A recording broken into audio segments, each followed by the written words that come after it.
Hello, and welcome to Fest Forward Advisor Talks, brought to you by Ottawa Festival Network, a not-for-profit service organization that works cooperatively with members and partners towards a vibrant, inspired, and prosperous festival capital. In this podcast series, industry experts break down hot topics in the operational and strategic areas of focus that are essential for any festival and event organization. You will hear best practices and expert advice, complemented by real-world examples and lessons learned from fellow festival producers that will help you solve problems, make decisions, and realize your creative visions. In this episode, we are joined by Victoria Steele. Victoria presents an overview of the different types of risks festival organizations are exposed to, with a special focus on financial risk and financial risk management. She'll introduce helpful practices festival producers can implement into their planning and operations. Victoria is a senior Canadian arts executive and nonprofit management consultant with a strong track record for working collaboratively with stakeholders, artistic leaders, boards, and teams to develop strategies and realize innovative projects. She is passionate about the power of the arts to transform communities and connect diverse Canadians. Victoria is a skilled leader and educator, bringing 40 years of leadership experience in arts presenting, producing, co-producing, and commissioning at both grassroots and national levels. We are very fortunate to be hearing from her today. Thank you to the Canada Council for the Arts and their support for the making of this podcast series. Enjoy the episode, and please like, share, and subscribe to support this series. Greetings, fellow festival and event managers. When Ottawa Festivals asked me if I could share some financial risk management tips with you, I immediately recalled a memorable experience the first time that I became a general manager. I knew that the theater had some challenges when I was hired, but never could I have imagined being unable to meet payroll after just 1 month on the job. As you can imagine, the budget went out the window, I had to lay off staff, and it became all about cash. In some ways, when it comes right down to it, having enough cash to function is the bottom line. This is not unlike what so many organizations and some of my clients went through during the first year of the COVID pandemic in 2020. The pandemic completely changed how the festival and events sector operates and how it now sees managing risk as an essential tool for resilience, not just for survival, but for a new adaptive state of being. Now, before we dig into financial risk management, I'd like to share some of the risk management presentation that I recently prepared for my cultural management students at the University of New Brunswick. All right, so let's take a look at financial risk management and risk management as a starting point. So what the heck is meant by risk management? Well, there are a bunch of definitions out there, and here's one for you. It is the forecasting and evaluation of risks together with the identification of procedures to avoid or minimize their impact. Sounds obvious, right? Risk management isn't about trying to avoid things that are unavoidable. They're gonna happen. It's rather about how to sort of manage and mitigate so that whatever impact there is limited. So risk management is really about having a plan about how to deal with whatever may come up and how to minimize the impact on your organization. And of course, the kinds of risk vary from business to business and how much risk you're prepared to take. And of course, those of us in the cultural sector and events sector, we know that there's lots of different events, and some of them we really do want to take. So here's some of the issues that we're looking at in the festival and events sector. Think of some challenges or eventualities that could be hard to anticipate but happen. Okay, a tour bus breaks down so your main act doesn't get there on time.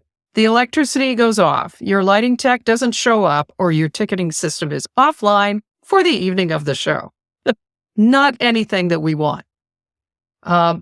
Many funders actually now require risk assessments for events, so risk management really is now a must-have for all businesses. And it's much more than just insurance liability and legislative requirements.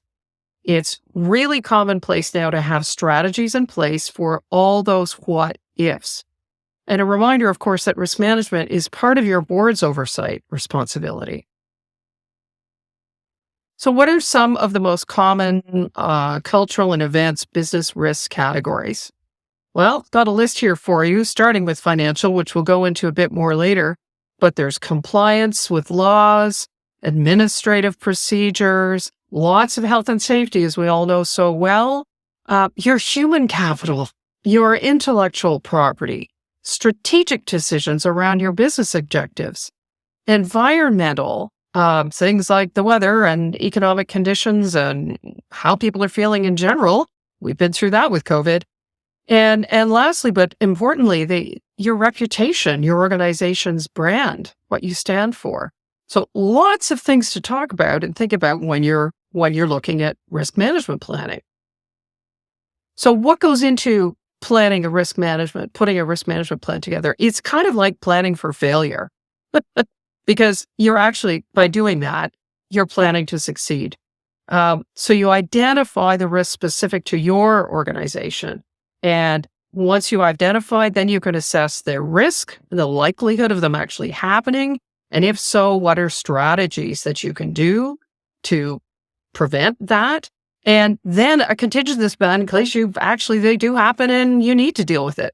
And then, of course, as with all things, monitoring and seeing how you do from here. A risk analysis should involve as many people as you can in your process. Like your team members, they're the best, right? They live through it all. They know. Your stakeholders as well, and some outside experts. So you start with some brainstorming, do some interviews, gather all that intel, and use your risk checklists and put an assumption analysis together. And once you've identified all these, you document them and prioritize them. And I'll show you a fun little chart in a moment. But for each risk, there's sort of 3 levels of knowability to consider. One is known risks, okay? Something that one of your team or somebody has brought up, this is a risk. There's unknown risks, and only a few people, maybe like an expert, might think of that potential risk. Maybe it's not within your team. And then, of course, there's the unknowable, something that you could never expect to foresee, such as total system failure or, guess what, a global pandemic. Here's this fun chart, a risk assessment matrix. So here you can take a look at the different risks and the likelihood of them happening. And then if it does happen, is it going to be negligible? You can kind of live with that. Or is it, actually seriously a catastrophe? And this is a really great way to categorize. Another tool very useful is something called scenario planning. And we all went through this with the pandemic as well, too. This is a series of what ifs that are sort of more broadly looking at what would the outcome be if we did A, B, or C. That helps you plan for a series of potential outcomes. A simple one could be, what if we held our festival indoors versus outdoors under different scenarios? And then factoring your health and safety risks and so on. And you can have a lot of fun with scenario planning. Actually, I do. And to identify a range of possible futures. And once you've got them, you could then map it out. Again, it's the same thing. What is the likelihood of these happening and what is their potential impact? If it's a low probability and it's not going to have that much impact, let's not waste your time on it. But if it's actually very likely that it's going to happen and could have a high impact, you're looking at major strategic shifts. There's other planning approaches. I'm sure you're familiar with contingency planning, which is, if this doesn't happen, you need plan A, B, C. Simple example would be, what if your donor campaign doesn't hit its goals if you've got a revenue issue? Crisis planning, of course, is basically what happens if there's something that is a serious crisis and that you weren't necessarily anticipating. And you need to try and put together crisis planning. Some examples of that might be sudden departure of a key leader. Wow, that would be hard. Or maybe a risky programming choice. The idea behind all of this planning is to be looking ahead. The new way of planning now is often called agile. Okay. In today's climate, we need to be much more adaptive. We can't just take time to make decisions. We need to be quick. We need to be nimble. And agile is a way of creating sort of quicker decision-making based on your guiding principles. And here's a few of them. So agile essentials are, you start with, okay, what are your desired outcomes? So it's not every single step in a plan, but at the end, what is it that you know you want to achieve? So really clearly understand, what is that future state? Okay, this festival, this event needs to look like this, no matter what. Okay. And then some guiding principles, so that when you're making decisions, you can address the shifts. Health and safety, a good example here. And then you can do responsive decision making. You can create a roadmap with milestones, quarterly priorities, regular check-ins, so that you're making decisions to be agile, right? But knowing here's where we want to be at the end and never compromising some of those key guiding principles. And of course, a very useful tool, I'm sure many of you are familiar with using a range of dashboards and to trace your metrics and data, and funders are looking for that. But, this is also what you want for you. It allows you to monitor your performance, financials, a whole range of different figures here. So now let's get to financial risk management. Before we talk some more, I ask you to just reflect for a moment on these 4 questions. Do you have a balanced, diversified stream of revenues? Do you have savings to fall back on in the event that something happens? Do you have strong systems in place? And perhaps most importantly, do you have the personnel, the team who have competencies in this area? Now let's talk some more and forget the academic lesson. All right, so let's dig into the realities of managing financial risk in small businesses and nonprofits. I mean, that's basically what festivals and events generally are. A couple of big guys, but majority are that. So while all risk can have an impact on the bottom line, there are 5 specific types of financial risk that you and your team need to consider when you're developing your financial risk management plan. Namely, revenue risk, expenditure risk, operating risk, asset risk, and credit risk. And I'll touch on these. Okay, number 1, and perhaps the most important, is revenue risk. Do you have a balanced, diversified stream of revenues? That old saying, don't have all your eggs in one basket. This has never been more true than a business like the one that we are in. We are looking at earned revenues from ticket sales and merchandise. We're looking at funder revenue. Most of those are project grants and rarely operating.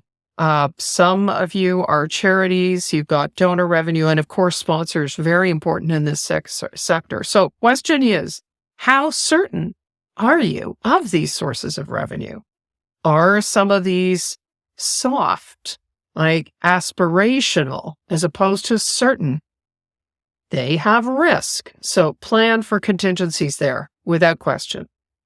And most importantly, when does this revenue, the cash, land in the bank? There's a reason why theater companies and others have subscribers put their money up front.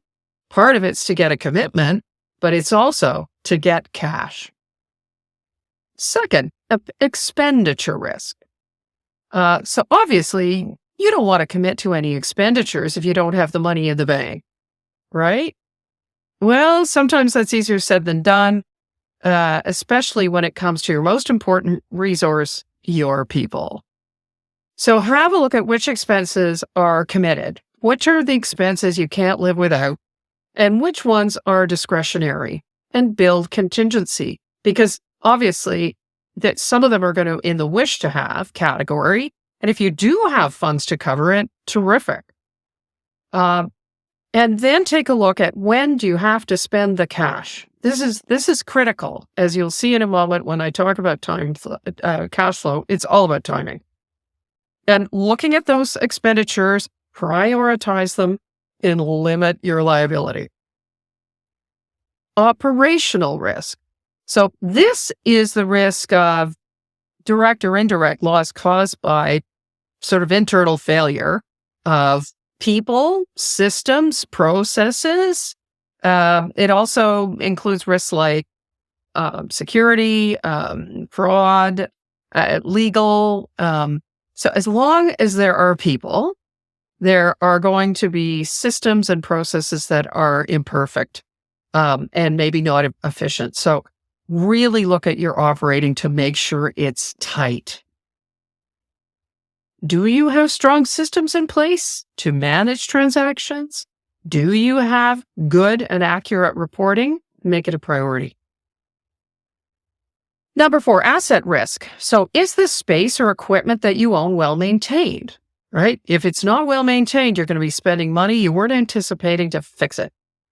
Do you have any loans? And if so, are they paid off? And if they're not paid off, are they manageable, right? There's an asset risk right now with interest rates going up, for example. And do you have savings or a reserve fund to fall back on in the event of problems? We all need to have that. And funders are okay with that. And lastly, credit risk. So that's the risk that, say, somebody defaults on money that they owe you. So make sure you know who you're dealing with and are they good for the money. And if there's risk, then plan for it. Set a percentage of risk value. You could do credit checks, have insurance, even hold assets as collateral. Like advance payments from people until you have a well-established relationship. And, really, really important to know that people are actually going to be able to pay you what they owe you.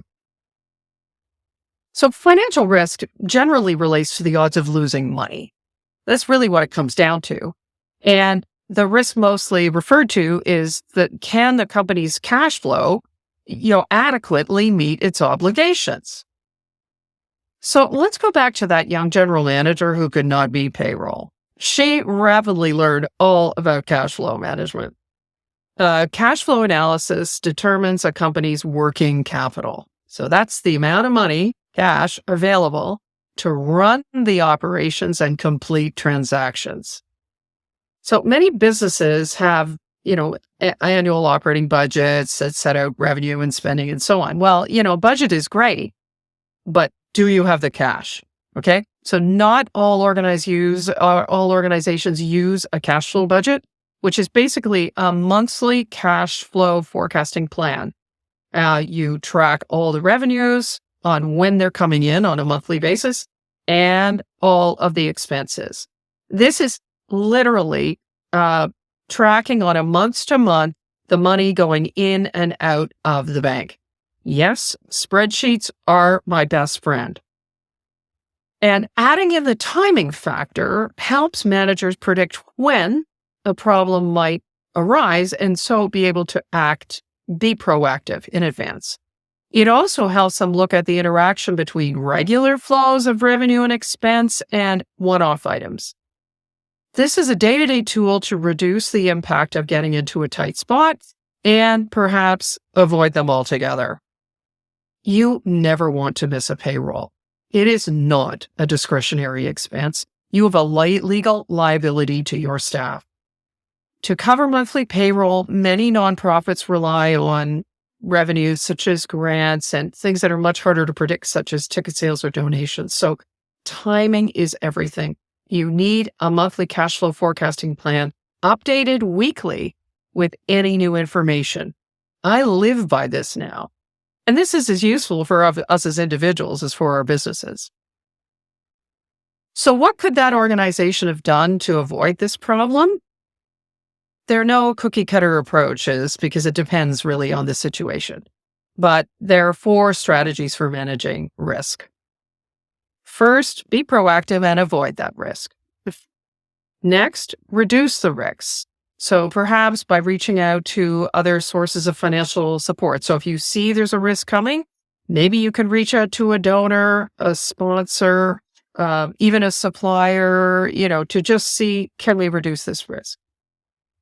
Then you could consider maybe sharing or transferring the risk. So maybe you've got a partner who can help you out, or maybe your bank manager. And finally, one option is to accept the risk, which in some cases may be fine, but in the case of the payroll, definitely not. So in closing, in addition to all this talk about cash flow forecasting, I have a few other tips learned from running small nonprofit arts organizations. A lot of these are very common sense. Number one, have a very good bookkeeper. Use good accounting software to keep on top of things. I like QuickBooks. Get to know your banker and arrange for a line of credit in the good times, whether you need it or not. You may need bridge financing from time to time. Be very cautious about spending with credit cards, just as you would personally, and don't borrow money unless you know you can pay it back. Don't commit to any expenses unless you have a very good odds of being able to pay it on time. Have a contingency fund and an accumulated financial surplus. Funders do allow up to a certain percentage of your annual budget on your balance sheet as working capital accumulated surplus. So some funders have different rules on it, but could be as much as 20%. And most importantly, make sure you have leaders at the staff and board level who have strong competencies in accounting and finance. This way, you have a lot less risk, and the odds of having a wonderful festival or event just went way up. Thank you for this opportunity to share some thoughts with you. And that wraps up this episode of Fest Forward Advisor Talks, presented by Ottawa Festival Network. All of the resources and links mentioned throughout this episode will be available in the episode show notes, as well as transcriptions in both French and English. For information on OFN and its membership, please check us out online at ottawasfestivals.ca. If you have any questions or feedback on this podcast, you can email us at festforward@ottawafestivals.ca.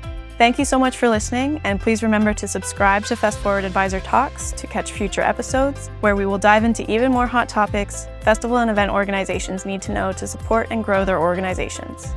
If you enjoyed this episode, please share it with your colleagues and friends and leave us a review. That's all for now. Stay tuned and stay festive.